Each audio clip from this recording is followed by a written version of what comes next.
beyond Earth. If you want to pull up the entry document. So an entry document can be used to introduce a project, and it can be in any form, a video, a skit, a scenario. In this case, it's a letter from NASA, and they called New Tech students to create a biodome for the use of intersolar system planets. It was the New Tech students' job to design and create a habitat using Google SketchUp or any other form of modeling technique that infused the chemistry content that we need to know, but also maintain a science fiction blog, as well as the biodome, which we describe key aspects of our new planet. So our teacher also gave us prompts where we had to answer in our blog, but the prompts could have been answered in a very direct and straightforward way, but also our other groups had to go and look at our blogs and ask questions or reflect on what they thought our blog was or sounded like. So we also felt like our peers needed to be entertained. So our blogs each were very creative, and we tried to engage our readers. So before you move on, two quick things. Can you tell them why you think entry documents are important? What does that do for a project to start with something like this? An entry document gives you the first question, the question that you need to answer throughout the entire project. So the driving question here, I felt for me, was how am I able to live on another planet, and what would I need to do for us to survive there? And that was the main point of the project, but we also had to infuse the chemistry content to answer that question. Very cool. And just to clarify, so this is not NASA did not actually come to New Tech, right, and ask students to do this. Sometimes we do real world projects that are fake real world, so just simulated real world. And so we find that can be equally engaging as having actual real world. Wait, you mean this was fake? A little bit. Sorry, all right. So now I want to show you the final product of what our teacher was looking for. A student, Alcheme Ramos, and her group created this blog, and they landed on the typing. And so this is what a blog and the blog post would look like. So if you scroll down, you can see paragraphs that would answer questions, but they also told a story. If you go down just a little more, you can see a 2D model of what their space pod or biodome was supposed to look like. So if they were to create it, this is what they would make. And they actually made this in Google SketchUp. They included a deuterium fusion reactor, a orbital defense grid, and a magnetic acceleration cannon, which are all names that they created, just to spice it up a little bit. All of their blog posts were exactly what the teacher was looking for. They answered the question, they answered the content, they knew everything when they were presenting, but they also made it so creative that when you're reading it, you're kind of on your toes waiting to see what would happen. What was also very cool about this project was our teacher would respond to our posts, giving us a scenario or a conflict to what would happen. So in their case, a fiery, hurling planet was going towards them. And basically she said, what do you do? So they answered and created a video, an animation that Brittany Odom had made, where basically they blow it up. Can we show real quick? Is it long? Yeah. No, it's not very long. Cool. Can you make it big? Yeah. She did this all by hand. Do you know what tool she is? No. Is there sound? Maybe not. Can you tell us a little about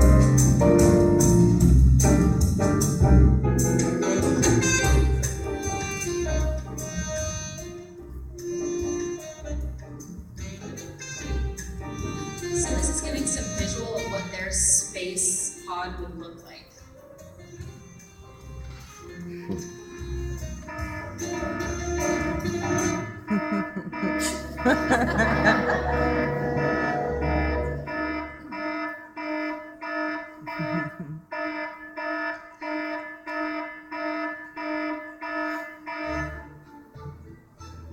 If you knew that student, she shows no emotion ever. That's awesome. What do we do? We should blow it up. Judging from these sensors, the object has high levels of CO, H2, and hydrogen sulfide gases. So no, Nikolai, blowing it up now would cause an explosion, bringing massive amounts of debris moving towards us at a very fast velocity, which would be bad. The reader estimates You got that, right? we have about 24 hours of impact. How are we supposed to get rid of this thing, guys? How about we use a kinetic slug and shoot it with hydrogen as a propellant? I mean, we already have a lot of hydrogen on Titan anyways. So we do get to blow it up? More like knock it off course, but yeah, I guess so. Alright, well let's get to work.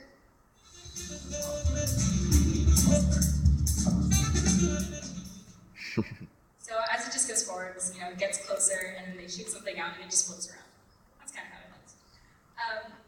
Along with what this was supposed to look like, I want to show you what my project looked like. We took a whole different direction. And what Chris was talking about, he was talking about choice. And this is something that we were able to get in this project.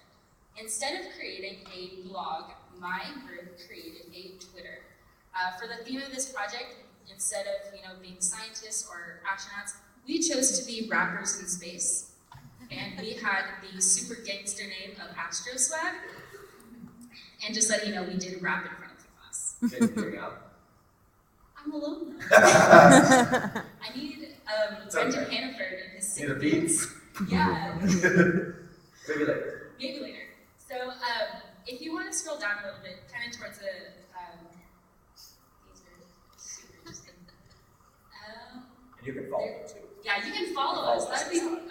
My one of the girls in my group, she actually loved this so much. She's actually continuing to post, even though the project was done last year. So our teacher, Ms. Warnock, she gave us the problem: you detect unusual activity in the Kuiper belt. What do you do? And this was our response: OMG, what is this? The temperature beat rise and lock our fame out here. 30 degrees hotter than yesterday. And that's kind of how we responded. We did give the content, we did give the information, just in such a creative way, and we really embodied the characters of rappers. So go ahead and look at these, they're pretty funny. And also our space pod was done differently. Instead of creating a 2D model, we created our space pod in the super popular game of Minecraft.